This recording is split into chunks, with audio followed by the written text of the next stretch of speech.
Vamos a continuar con la siguiente actividad del simposio. Esta es una actividad un poco diferente a todo lo que hemos visto durante la mañana y las cirugías en vivo, pero es una actividad muy interesante. Va a ser muy dinámica. Para esta actividad quiero invitar a nuestros panelistas, el doctor Arnold Barrios, cirujano general, jefe del departamento quirúrgico de Colsanitas y integrante del grupo de implementación de ERAS Keralty. Lo invito a sentarse, doctor Barrios.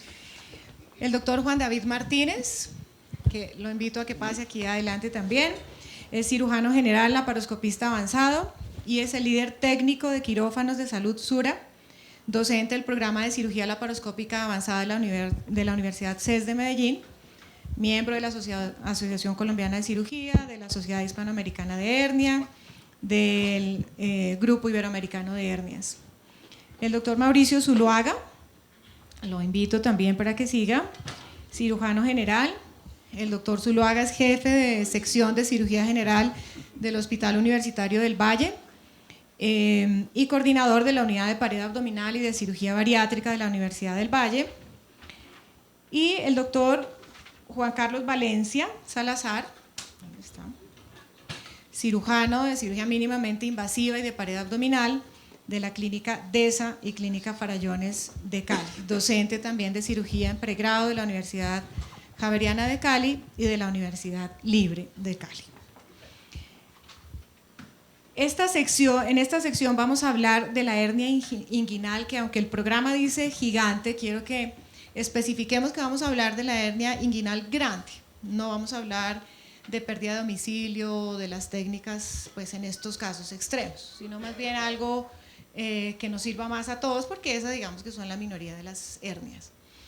Tenemos 4 temas para discusión, que son cierre del defecto, quién lo cierra y quién no, cómo, en caso de hacerlo, la técnica de fijación de las mallas, si la usan o no fijación, el tipo de malla que usamos, de alta, de mediana, de bajo peso, macroporosa, microporosa, bueno, ya lo miraremos ahora. Y finalmente, acerca de algunos cuidados posoperatorios o qué recomendaciones nos dan, sobre todo en estas hernias inguinales que son grandes. Tenemos 1 hora, que se ve que es un tiempo pues muy grande para esto, pero realmente si nos damos cuenta de lo que vamos a discutir y que pues queremos aprovechar que están todos ustedes aquí que son expertos en los temas y queremos saber la opinión de cada uno de los temas y de cada uno de ustedes. Entonces tenemos que hacerlo un poquito dinámico para hablar muy puntualmente de cada uno de los temas y poder abarcar los 4. Entonces, vamos a empezar el primer tema. Si quieren, vamos a empezar aquí por este lado, doctor Juan Carlos Valencia. Y la idea es que vamos a empezar primero con cada uno de los temas para que cada uno tenga por primera vez la oportunidad de tocarlo. Entonces, vamos a empezar con el cierre del defecto.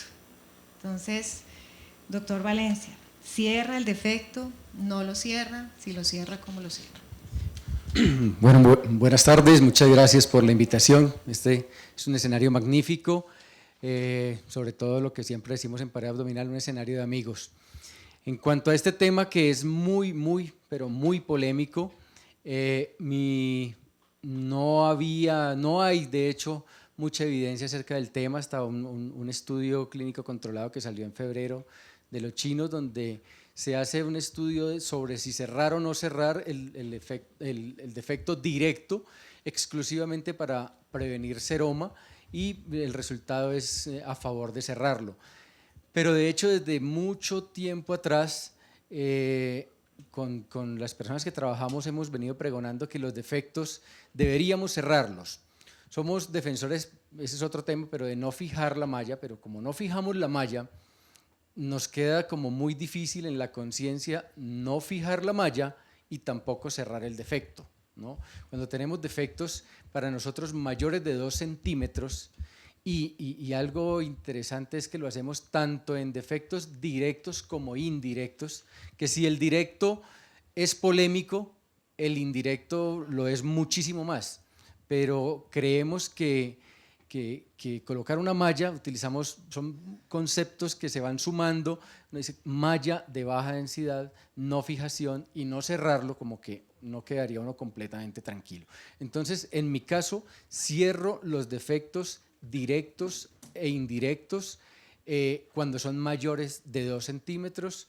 ¿La técnica o no? No. ¿Solo cerrar o no cerrar? No. Sí, lo podemos tocar porque no, porque en la siguiente está la fijación, el tipo de malla. Realmente este es el momento de, o sea, si lo cierra, ¿cómo lo cierra? Hoy en día los cierro con sutura barbada, con una sutura de calibre 0, en algunas otras ocasiones con 2 ceros. Yo creo que 2 ceros es un calibre adecuado, pero hemos venido en ese proceso pues de mentalmente de bajarnos de los calibres de las suturas. Normalmente lo hacemos con sutura 0, barbada, y al principio lo hacíamos con sutura de bicril.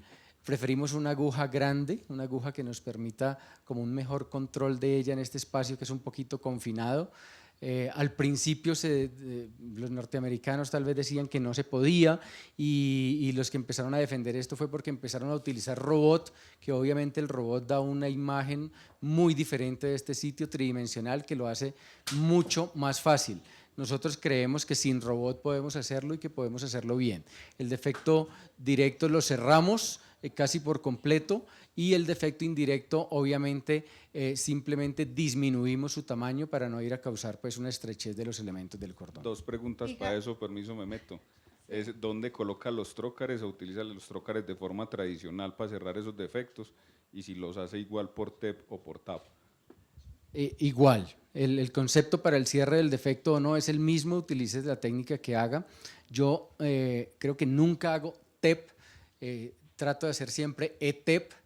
En algunas ocasiones especiales, dependiendo de otras cosas que vamos a hablar más adelante, hago TAP, y en algunos casos más especiales, y cada vez más trato de hacer lo que decía Mauricio ahora, que es una técnica que estoy haciendo un poco nueva, que es ETAP, que es utilizar la técnica TAP aprovechando pues los criterios de la visión extendida, que nos dé un mejor espacio para manipular los tejidos.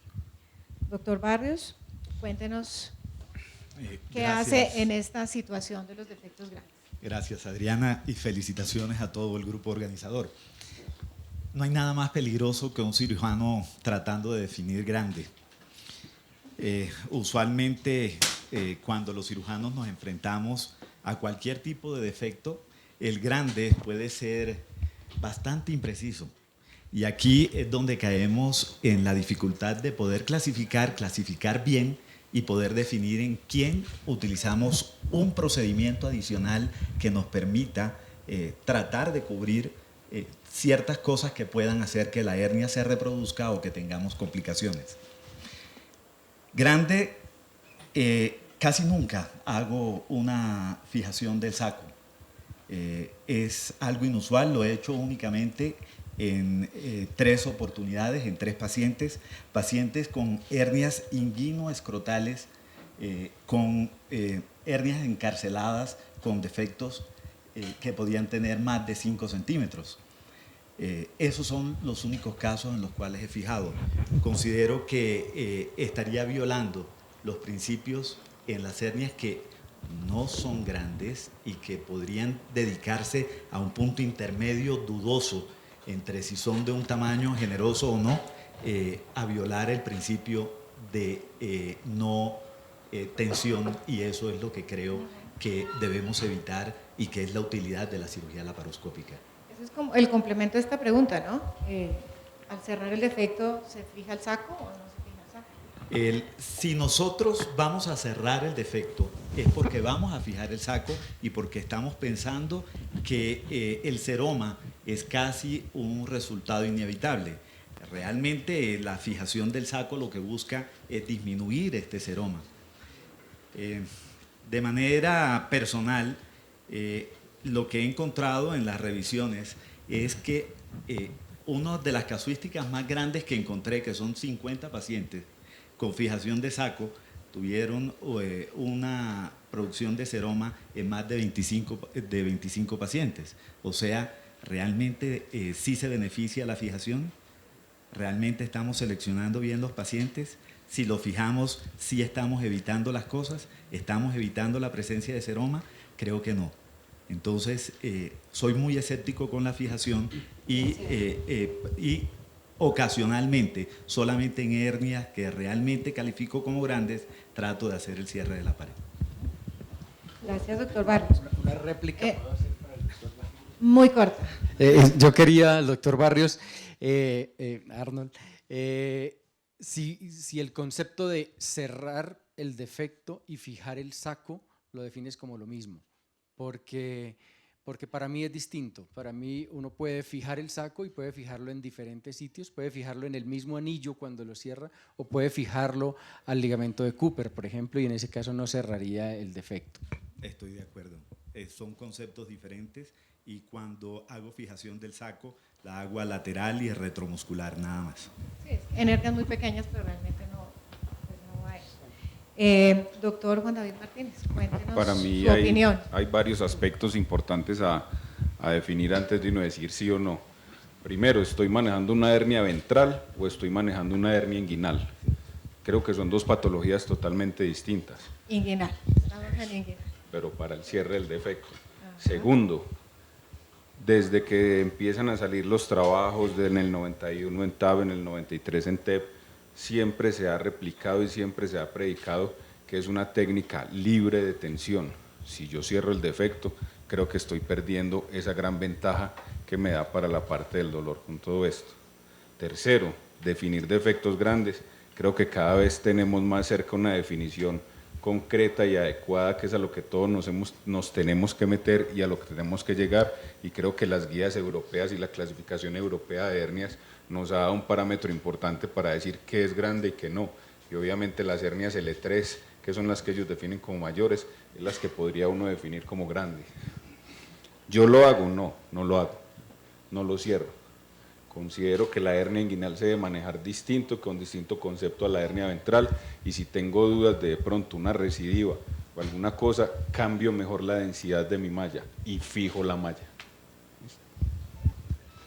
Este tema es muy interesante. Pues muchas gracias por la invitación y por el honor de estar aquí con todos ustedes. Creo que el concepto de amistad es una de las cosas más importantes que no puede fallar. Ver tanta gente importante aquí es para nosotros, para mí, un orgullo. Fijo o no, primero el tamaño de la hernia, lo dijo Juan David.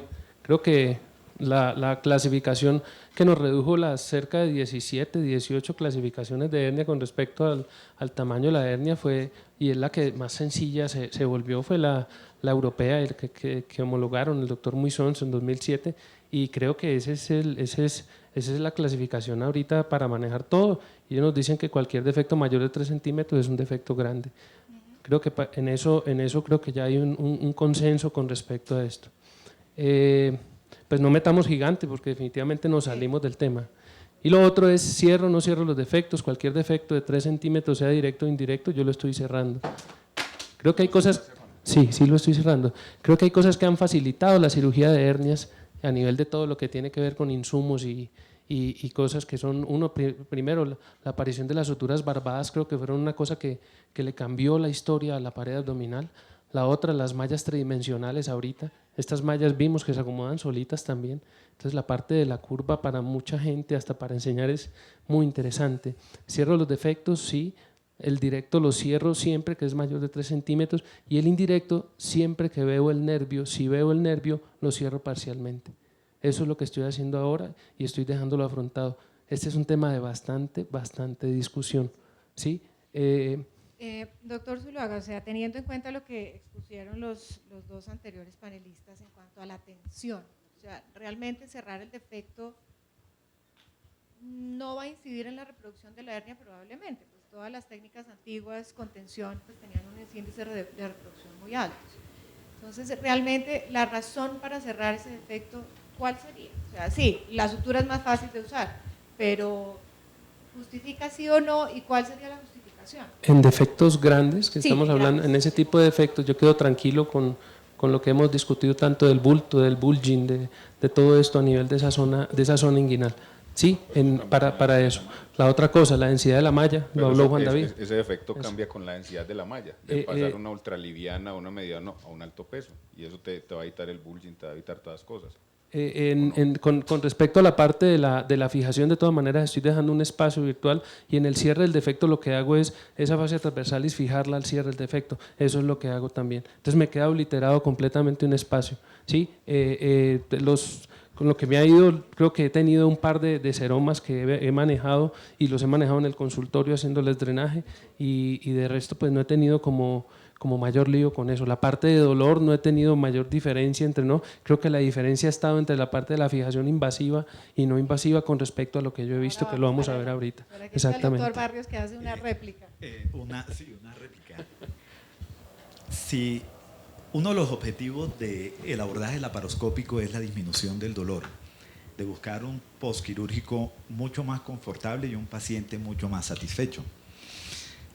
La fijación, la retracción y el aumento de la tensión lo que nos van a llevar es a dolor.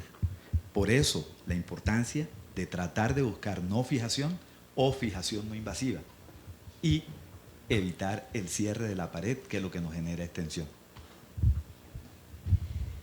Bueno, podríamos seguir hablando mucho más acerca de esto, pero pues vamos a continuar con el siguiente tópico y es la técnica de fijación. En esta oportunidad entonces vamos a empezar con el doctor Barrios. ¿Fija la malla? ¿No la fija? Y en el caso de que se fije, ¿qué se usa? Tackers absorbibles, no absorbibles, pegantes o puntos. Sin ¿cierto? duda, O puntos con hebras. Sin Entonces, duda. ¿cuáles sin duda, son los? Sin duda. Su opinión. Nosotros como cirujanos tenemos que ser costo efectivos. Y la costo efectividad nos tiene que llevar a que como cirujanos estemos atentos a con qué fijamos, si es que fijamos, y cuánto cuestan los insumos con los cuales fijamos. Cuando estamos hablando de hernias grandes, que es el punto, estamos hablando de hernia grande, usualmente como hernia grande, que la defino como las hernias inguinoscrotales o las hernias que tienen más de 4 centímetros, a estos pacientes sí les realizo fijación. La fijación puedo utilizar 3 cosas diferentes. La fijación traumática, en la cual no he encontrado diferencia entre usar fijación traumática absorbible o no absorbible. Pero lo que sí me parece importante es que si nosotros realizamos una fijación traumática al Cooper, estamos dejando desprotegido el lateral y sobre el psoas lo que utilizo es cianoacrilato para tratar de sellar el lateral y evitar una reproducción en ese lateral. Entonces, realizo fijación traumática al Cooper, cierre en las hernias gigantes hacia el psoas con uso de cianoacrilato y uso cierre con sutura barbada del flap en caso que utilice una técnica TAP para corrección de estos procedimientos. En estas hernias grandes, entonces, sistemáticamente la fijación lateral, porque sobre el psoas pues no podemos usar es lo que considero, sí. Doctor Martínez. Bueno, a mí me encanta haber venido porque veo los mundos ideales de la cirugía en el country, en la Reina Sofía, pero desafortunadamente yo opero en la vida real, ¿sí? Donde me toca con todo eso. Entonces, ¿qué hago yo? Lo tengo muy claro y para eso me apoyo mucho de las guías y de la parte académica que creo que ya mucha gente ha explorado, ha estudiado y ha llegado a conclusiones que son buenas y yo considero que esos defectos grandes se deben fijar. No hay ninguna duda para mí entre los defectos grandes, entre los defectos de recidiva y en los pacientes obesos, se debe fijar. Yo no puedo aprovechar a veces técnicas mixtas o cosas de esas por lo que les digo, por los recursos que tengo que manejar. Entonces generalmente lo hago traumáticamente. Si por mí fuera, si por lo que yo quisiera, muy probablemente lo haría con sellantes, sin ningún problema, utilizando una malla de mayor peso también, para tratar de evitar eso. Pero tengo que fijarlo y para mí es claro que hay fijación en esos defectos grandes. Entonces, fijación sí. Defectos grandes. Para defectos grandes, cerrando el defecto, lo que hago es hacer la fijación del cierre del peritoneo completo con todas las cosas. Cuando yo cierro el defecto y pongo una malla grande, yo ya no estoy colocando fijación. lo que hago es cerrar el peritoneo manual. Eso es lo que estoy haciendo cuando Sin cierro el fijar la defecto, malla. sin fijar la malla, Con nada. exactamente, con nada. He usado cianocrilato, he usado todos los glues, todos los sintéticos, las fibrinas, todo, y creo que un buen tamaño de malla, una muy buena disección de la malla, con el cierre del defecto adecuado, sí, me ha dado la seguridad para que no se me haga hasta ahorita reproducción de hernias y eso. He tenido, dentro de lo que me pasó al principio, y creo que lo discutí hace 2 años en uno de los congresos, tuve unos casos en los cuales la malla se me corrió en agudo por no hacer fijación. Creo que el tamaño de la malla fue una de las cosas que me corrigió, el tipo de malla que se coloque también y el cierre del peritoneo haciendo una muy buena disección con todas las recomendaciones que nos dio. Creo que la mejor recomendación es ese artículo de la teoría del orificio miopectíneo. Creo que es lo que hay que hacer en todo paciente con hernia. Usted respeta los 9 pasos y usted tiene una excelente disección para colocar una buena prótesis. Una cuñita extra, yo creo que todo el cirujano que esté empezando a hacer su curva, sea hernia grande o sea hernia pequeña, debe fijar. Yo pienso que en el inicio de su curva todos deben fijar, eso para mí debe ser muy claro y creo que todos los que o podamos enseñar o podamos estar un poquito más adelante de todo, a los que vienen detrás de nosotros les tiene que quedar muy claro ese mensaje, en el inicio de su curva deben fijar.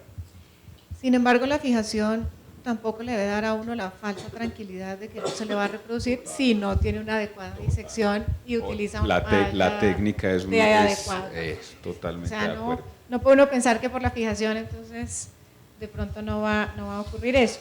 Bueno, entonces seguimos con la técnica de fijación y nos falta el doctor Valencia. Cuéntenos qué hace en su práctica. Coincido en 2 conceptos con Juan David. Yo fijo en recidivas exclusivamente. Cuando la recidiva, hay de recidivas a recidivas y hay muchas, no sé si les ha pasado que hay muchas recidivas que operamos y es como si estuviéramos operando por primera vez un paciente. Recidivas de pacientes que no les han puesto malla, recidivas de pacientes que han operado por vía anterior y realmente estos espacios están completamente respetados. En ese caso es como si yo estuviera operando una hernia inguinal por laparoscopio por primera vez y sigo los mismos principios que son no fijación, malla de baja densidad y siempre hago cierre del peritoneo de manera manual con suturas. Coincido en que en los pacientes obesos es mejor la fijación y en los pacientes con hernia reproducida difícil, en los que yo no quedé completamente satisfecho con todos los puntos como debían ser. Los puntos están allí, los 9 puntos están, pero no siempre uno queda contento. Hay hernias de hernias y se va volviendo uno de alguna manera, va cargando una cruz y es que le empiezan a mandar cada vez hernias más difíciles, ¿no? Entonces no son las mismas que uno operaba al principio. Creo también que cuando uno está empezando, a operar, tiene que operar TAP y tiene que operar y tiene que fijar las mallas, ¿no? Creo que eso es claro. Yo hice eso durante un buen tiempo y pensé que nunca iba a ser TEP, que nunca iba a ser ETEP, por más que fui donde el doctor Dae, yo creí que no iba a aprender eso nunca, y hice TAP y creo que le da a uno muy buen conocimiento de la anatomía hacer TAP y después cuando se pasa a hacer ETEP, en mi caso, creo que maneja muy bien los espacios y tiene que manejar TAP muy bien porque siempre va a haber un espacio para TAP y yo personalmente los casos difíciles, yo digo siempre que todo aquel caso que tiene un pero lo hago con TAP, ¿no? Cuando quiero estar más seguro, cuando hay una de estas hernias grandes y entonces fijo en esos 2 casos. No, para mí el concepto de hernia grande solamente no es criterio para fijación, como les decía. Yo en ese caso cierro el defecto y no hago fijación. O sea que parece que la fijación en hernia grande, pues sí es mandatoria, ¿no? O sea, y que la fijación realmente está haciéndose selectivamente. O sea, en algunos casos, pues no era el tema la hernia de menos de 4 centímetros, pero si eso es selectivo, o sea, los pacientes con hernias grandes, los obesos, las reintervenciones, ¿eso quiere decir que las hernias de menos de 3 a 4 centímetros no los están fijando? No la fijo. ¿Ninguno? ¿Alguno la Quiero corregir. Una cosa es no fijar y otra cosa es fijación no invasiva. Entonces, para las hernias menores de 4 centímetros, o no las fijo o utilizo fijación no invasiva. O sea, sin fijación. Sin fijación Sin, invasiva. sin fijación Invasiva, traumática, exacto. sin fijación Sin invasiva. fijación invasiva. ¿Quién hace fijación invasiva? O bueno, más bien, la fijación invasiva sí está indicada en estas hernias grandes que estamos hablando. ¿Es importante el número de TACers? Para ustedes, doctor Barrios, esta era su opción de primera respuesta. Yo creo que sí es importante. En este año he tenido la oportunidad de operar pacientes con 34 TACers, de reoperar pacientes con hernias inguinales reproducidas y 34 TACers en el espacio. Entonces, Que venían con el 34. número, En el espacio sideral, 34. sin duda.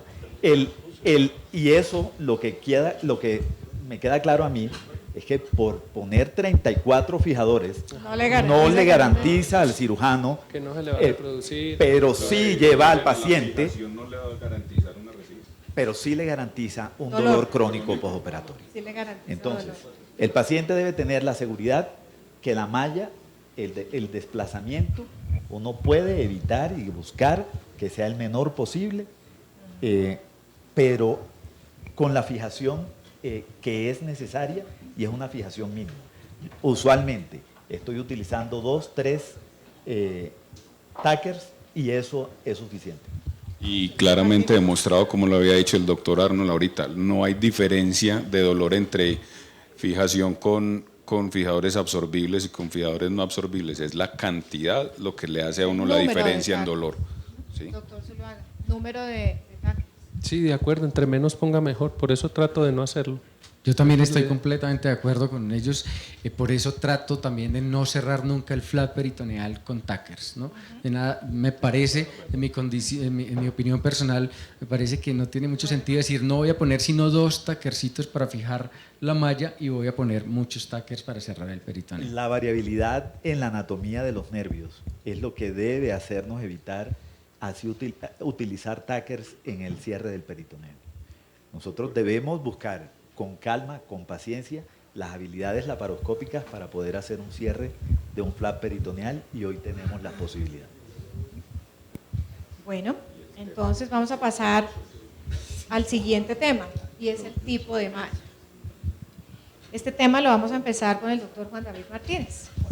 Tipo de malla, de qué depende, cuál elige, o usa una sistemáticamente, o cambia de densidad de la malla dependiendo del tamaño del defecto.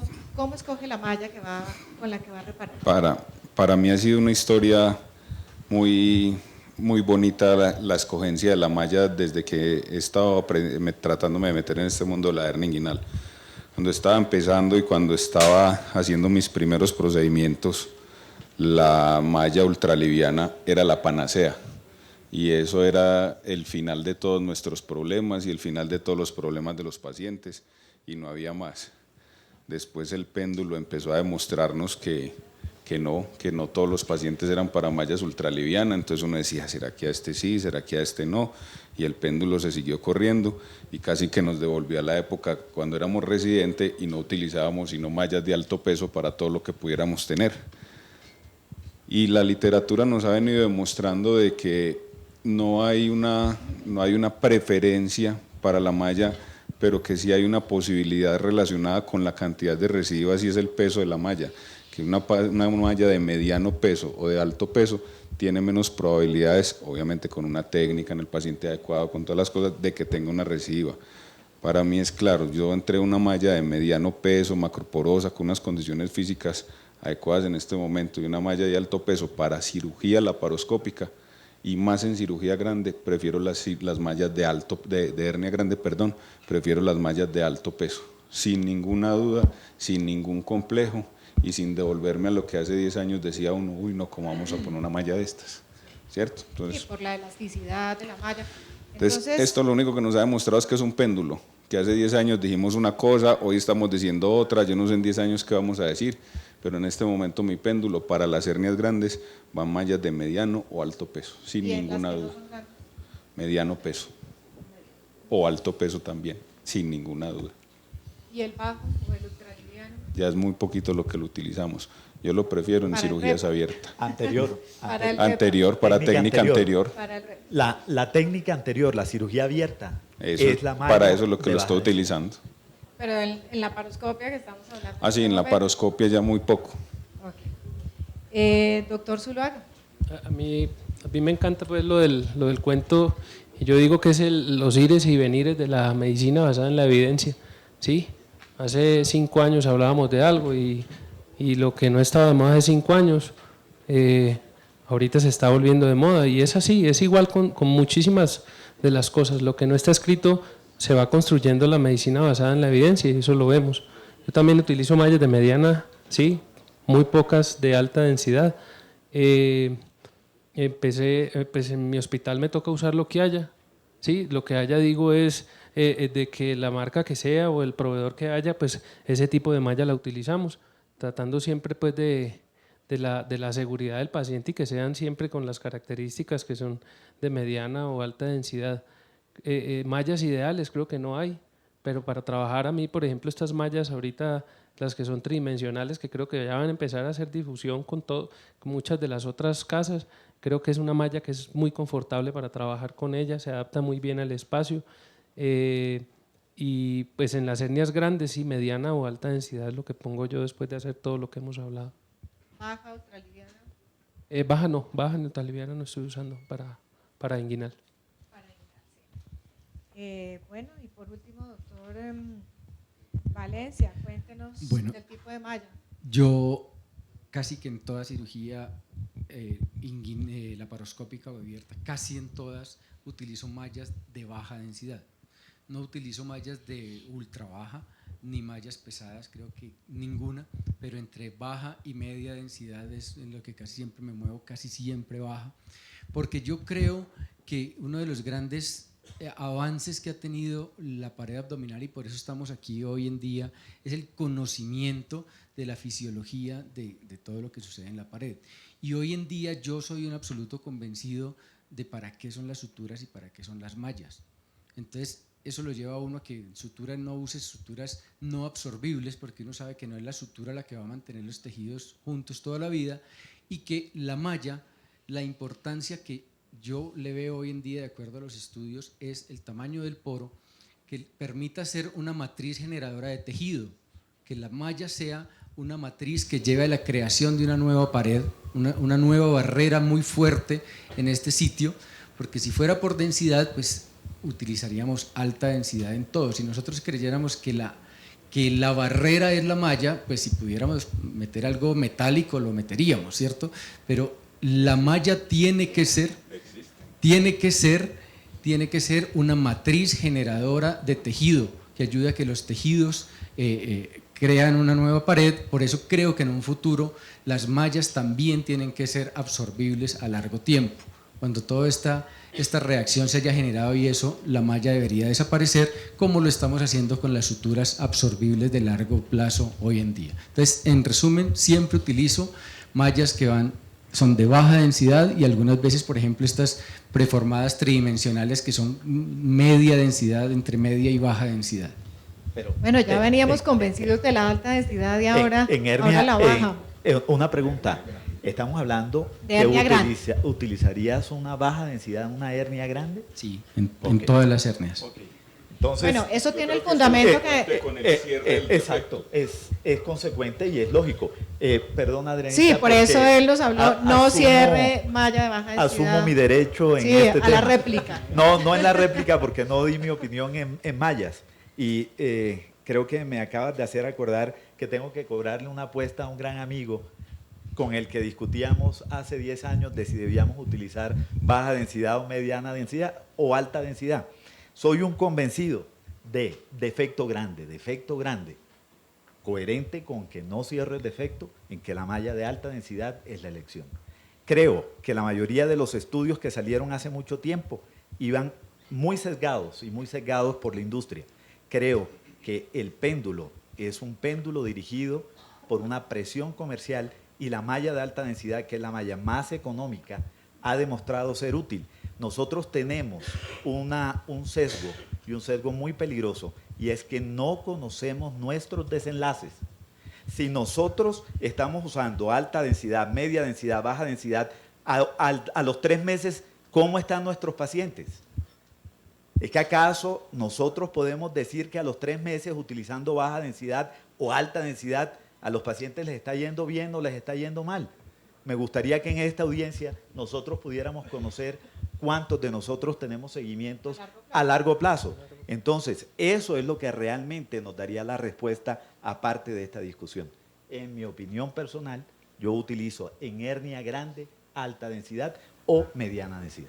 Sí, realmente los estudios a corto plazo en utilización, pues en pared abdominal, pues sirven más para otros desenlaces, ¿no? Infecciones, pero pues recidiva sí necesita un seguimiento a largo plazo. Pero las hernias…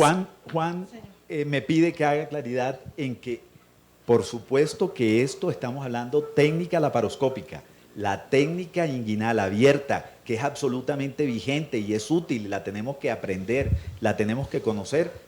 La malla es una malla de baja densidad. ¿Abierta por qué vía? Anterior, abierta anterior. Abierta anterior. Okay. Pues hay mucha controversia respecto a eso, ¿no? Y realmente lo que dice el doctor Valencia tiene fundamento también, ¿no? O sea, todo el tema del macroporo y toda la proliferación de fibroblastos y crear ahí una barrera que no la permite, pues la malla de alta densidad, pues esa es la razón cuando se usan mallas de baja o mediana. Estamos hablando de hernia grande, y en la hernia pequeña de menos de 3 a 4 centímetros, ¿qué tipo de malla? Para mí es muy claro, mediana densidad. No alta. ¿Ah? No alta, Mediana densidad. no pesada.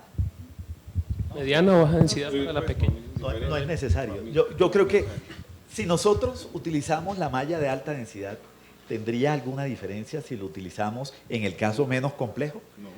Realmente no. Sin embargo, si uno tiene la posibilidad de elegir, asumiría que podríamos cambiar nuestra posición tratando de utilizar de no utilizar una densidad que no necesitamos. Y por eso es que creo que nos bajamos a la mediana densidad. Pero la otra causa por la cual empezamos a bajarnos a mediana no solamente es eso, es también porque el paciente siente más dolor también. El paciente siente dolor, el paciente la reacción inflamatoria es mayor y eso está determinado. La de alta densidad, estoy hablando de la de alta densidad. Es más confortable, Yo quiero conocer los estudios. Vea, ¿qué acabo de decir Juan Pablo exacto. esta mañana con todo eso? Sí.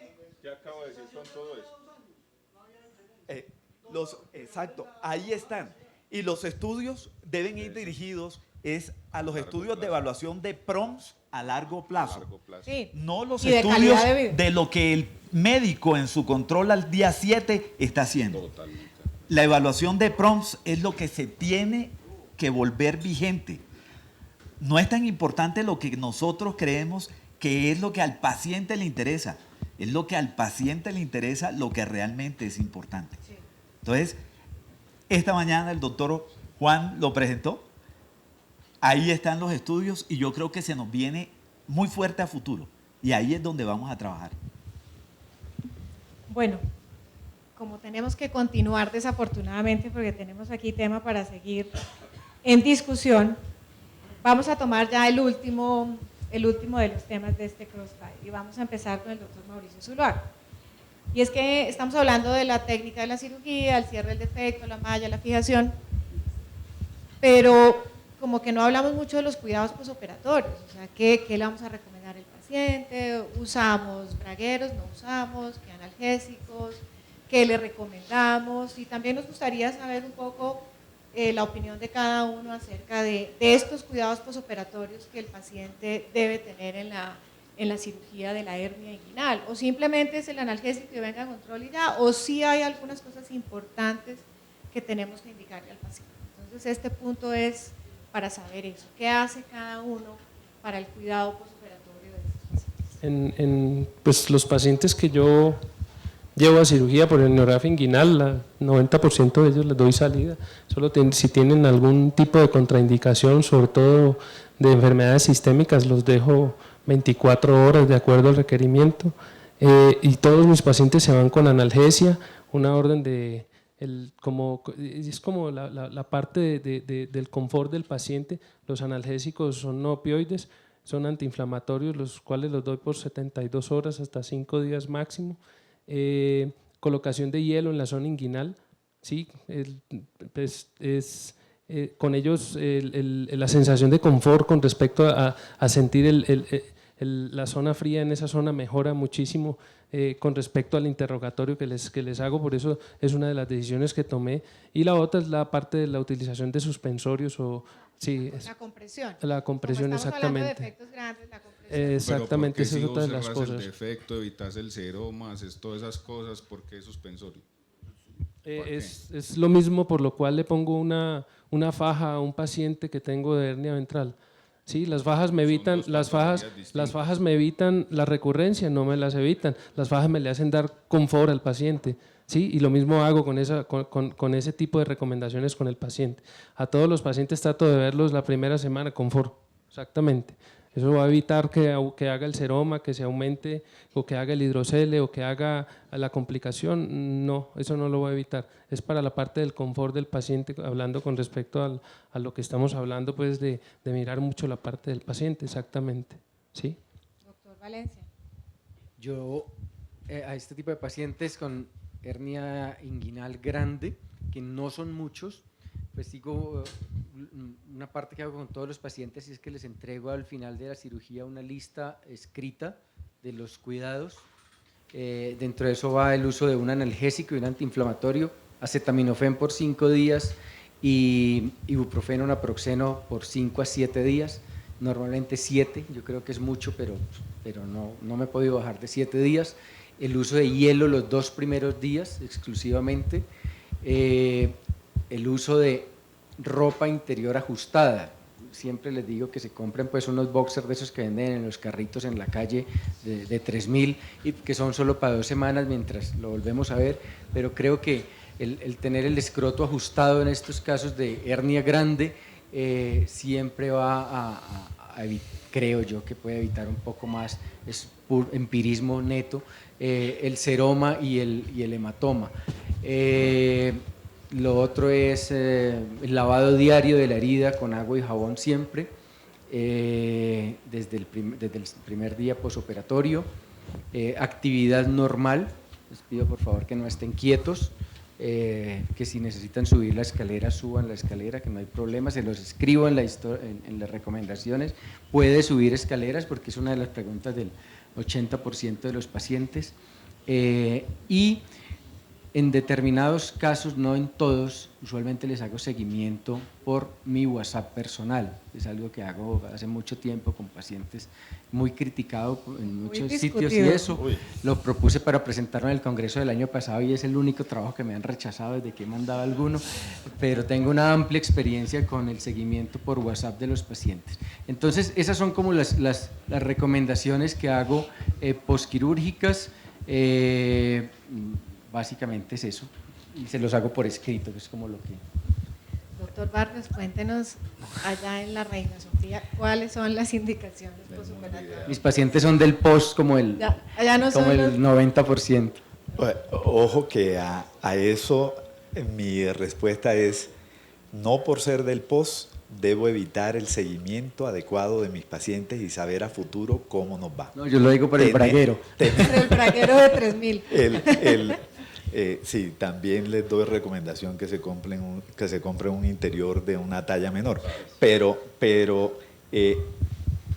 ya metiéndome en la respuesta, yo lo que creo es que el cuidado posoperatorio tiene que iniciar antes de la cirugía. Y antes de la cirugía con el lavado con clorhexidina y el no afeitado en casa.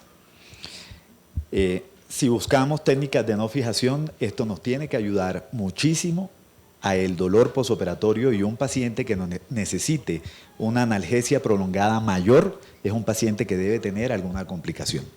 A nuestros pacientes con técnicas de fijación adecuadas tienen que tener una evolución posquirúrgica que con acetaminofén en el posquirúrgico sea suficiente. Debemos tener muchísimo cuidado con el uso de analgésicos no esteroideos durante largo tiempo. Quiero recordarles personas mayores que los AINES son los causantes de son los primeros como causa de falla renal y de pacientes que terminan en diálisis hoy en día. nosotros debemos ser muy cautelosos con el uso de estos medicamentos.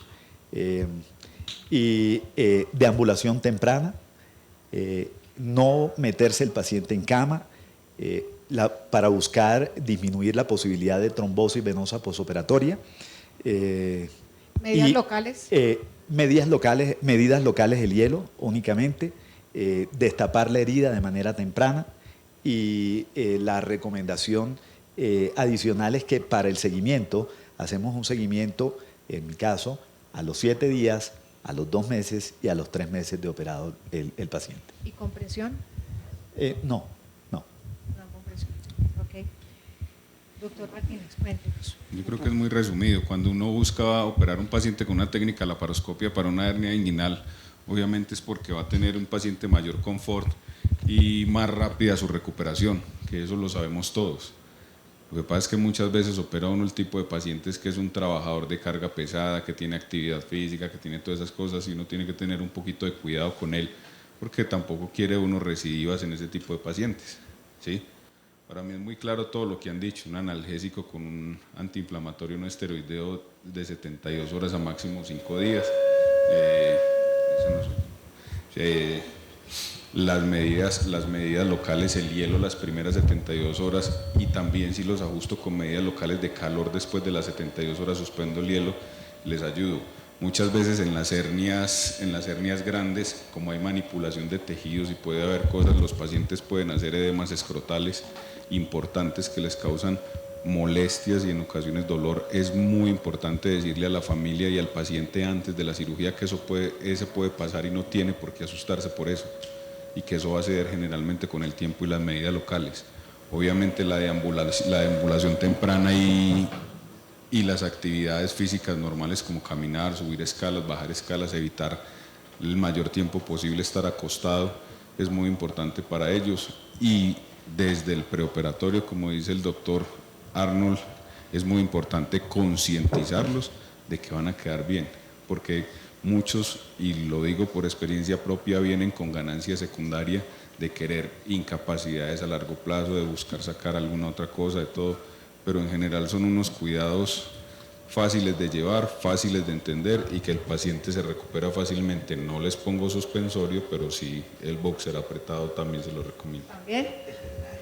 Sí, doctor. El drenaje del neumo es importante hacerlo. Antes, sí, al terminar la cirugía es muy importante hacerlo. Y hemos tratado con anestesiólogos y con el grupo de anestesiólogos que trabajamos de hacer un reclutamiento especial también que les ayuda mucho al final para prevenir el dolor y evitar otro tipo de complicaciones. Quería anotar pues allí un par de cositas que de pronto se me pasaron. Uno es que siempre colocamos bupivacaína dentro del espacio preperitoneal antes de salir. Lo otro es que hacemos la aspiración, como cerramos con sutura, tratamos de, a través de un pequeño orificio, hacer la aspiración del neumo que nos permita prácticamente terminar como terminamos en una técnica de TEP, ¿no? Que es con el peritoneo completamente colapsado sobre la malla. Lo otro era, se me olvidó algo que dijo Juan David, y lo otro es que los pantaloncillos sean marca Leopoldo, ¿no? Eso es. Doctor Barrios está que replica. ¿Mito o realidad? Los anestesiólogos hace 7 años, a raíz de 2 artículos que publicaron, nos metieron la teoría de la instilación de lidocaína o anestésico local en los lechos quirúrgicos. Empezamos con la colecistectomía y después comenzamos como a decir, venga, esto sí es cierto, y ahora la instilamos en las hernias inguinales y tenemos otra serie de indicaciones. ¿Mito o realidad? ¿Será que lo que nos hace falta es realizar un trabajo de seguimiento de dolor adecuado? En este momento nosotros estamos llevando ese seguimiento, porque particularmente yo pienso que es mito, y nos quedamos en la tradición oral en ese sentido. Para eso están los bloqueos, que los puede hacer uno por vía laparoscópica si no dispone, claro, bajo visión directa por vía laparoscópica si no tiene la ecografía. ¿Alguien utiliza bloqueo TAP en hernia inguinal? Sí. ¿Sistemáticamente? Sí. ¿Con ecografía? Con laparoscopia. Y con respecto a la incapacidad, máxima incapacidad, mínima incapacidad incapacidad. no estaba Es por eso que pregunto. Sí, ¿Vale? está bien. 15 días es siempre lo que yo doy. les doy 12 días. 15 ¿12? días les doy. Doctor Barrios. No sé si ahí sí viene lo de diferente tipo de paciente, pero el paciente que es el gerente y el ejecutivo bancario me pide que lo incapacite 4 o 5 días. Sí, Ese 3 no días. se puede incapacitar. El paciente que es el obrero, el trabajador de construcción, necesita un mes. ¿Sí? Entonces, esa es la diferencia Sí. con quién está Pero en tratando. general, entre 12 y 15 días. Pues, bueno, pues hemos terminado los temas. Desafortunadamente, para ceñirnos, sí, doctor Humberto. Los pacientes preguntan con frecuencia sobre la actividad sexual. ¿Cuál es el concepto de ustedes? Porque todos preguntan lo mismo. ¿Cuándo? ¿A qué hora? ¿Quién quiere responder de primero? Yo Doctor soy... Zuluaga. Yo soy. Nada de remedios Moción de orden. yo- Moción de orden. Una pregunta muy seria, Moción de orden. Doctor Zuluaga. Con respecto a la parte de la actividad sexual, yo sí les digo que cuando ya no tengan dolor, pues que no trabajen ellos, sino que la pongan a trabajar a ella. Es más o menos la recomendación que yo doy. Sí, con respecto a eso, es más o Doctor menos. Martínez. Sin ningún tipo de problema. O a él ahorita moderno, pues. Totalmente de acuerdo, yo no tengo ninguna ocasión por eso. Si puede, hágale, no me haga fuerza, no más. Doctor Barrios. Cuando pueda. ¿Cuándo? ¿Y doctor Valencia? Sí, básicamente es eso porque los pacientes preguntan y a veces hasta lo tienen de excusa, ¿no? Entonces le dicen, sí, ve, mija, que no se Excusa. podían. Entonces, no, siempre iban con ella, ¿no? Y ella, que dígale. Yo les digo, si no hay problema, usualmente trato de decirles que después de la primera semana, ¿no? Es como el tiempo. Pero de ahí en adelante, si no hay... Bueno, vamos a hacer la última pregunta porque por tema de tiempo, pues podríamos quedarnos aquí el resto de la tarde, pero tenemos que ceñirnos al programa. La última pregunta. Otra cosa muy importante es las personas que son frecuentemente deportistas, así no sean de alto rendimiento, sino que hacen deporte por recreación o porque quieren sentirse bien y tienen esa costumbre de hacerlo. ¿Cuál es la recomendación? Porque realmente no hay un estudio. No hay un estándar, sí. ¿Cuándo poder que el paciente A ver, El A deportista su de alto actividad. rendimiento está más o menos en 2 semanas para volver bajo trabajo dirigido a toda esa parte.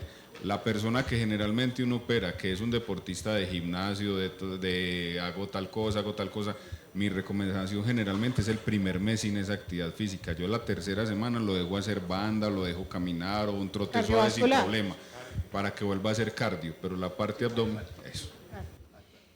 bueno, muchas gracias a nuestros panelistas. Creo que fue una actividad bien interesante.